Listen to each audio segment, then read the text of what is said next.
Fini les festivités du Nouvel An, place au travail au sein de l'Agence congolaise de grands travaux, en sigle ACGT Congo Central. Les premiers mois de janvier 2025 viennent d'être marqués par une grande activité, la réception provisoire de la première phase des travaux de réhabilitation de la route nationale numéro 12 sur les tronçons Manterne-Tchela-Nsingini.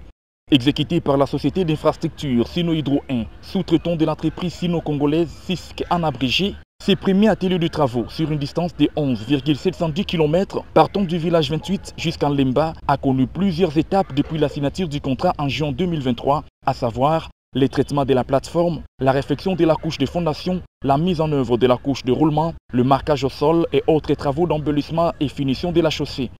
Un véritable succès pour cette première partie de l'ouvrage totalement vêtue d'une nouvelle robe, ce qui a fait l'objet de la descente sur terrain le lundi 13 janvier d'une forte délégation mixte composée des experts de l'Agence congolaise de grands travaux sous la conduite du directeur provincial Anselme Mabiala, le représentant du ministère national des ITP, les experts de l'Office de route, le représentant du ministère provincial des ITP Congo Central, les responsables de la société SISC, ainsi que le représentant de l'agence de pilotage, de coordination et suivi des conventions de collaboration APCSC en sigle, où il était question d'analyser et d'évaluer les résultats obtenus par rapport aux attentes des prévisions contractuelles.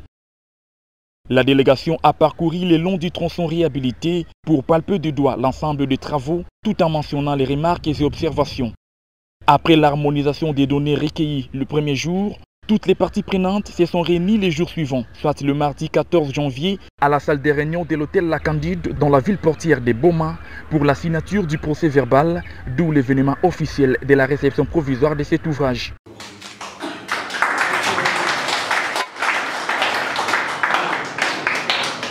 L'Agence congolaise de grands travaux ACGT s'est dit satisfaite pour la réussite de cette première étape qui précède la réception définitive prévue dans les tout prochains jours, confirme l'ingénieur Jean-Pierre Voulalo, chef de mission de contrôle et surveillance de la RN12, tronçon Manterne-Tchela-Nsingini. À l'étape où nous sommes, nous avons procédé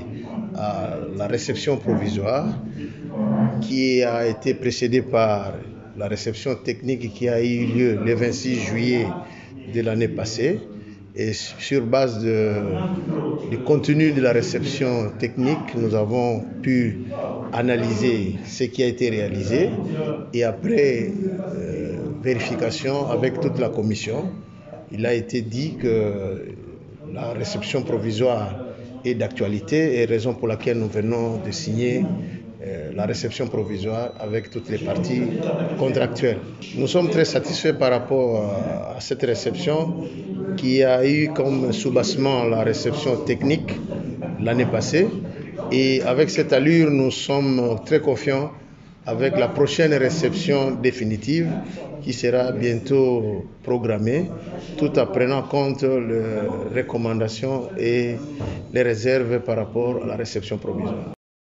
Par ailleurs, il faut noter que pendant la réalisation de cet ouvrage, quelques difficultés logistiques ont été rencontrées. Cependant, la CGT a fait preuve d'expertise pour mener à bon port ces travaux du lot 1 de ces projets. Des recommandations notamment d'ordre technique ont été faites pour améliorer la qualité des travaux de la deuxième et troisième phase. À la première phase, la grande difficulté c'était d'abord l'approvisionnement en matériaux ainsi que le matériel.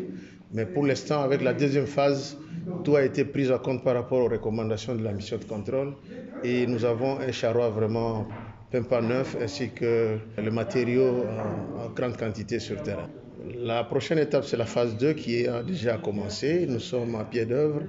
et nous aurons aussi à respecter les mêmes clauses du contrat par rapport à la phase 1. Les recommandations sont d'ordre technique par rapport à la forme de la chaussée,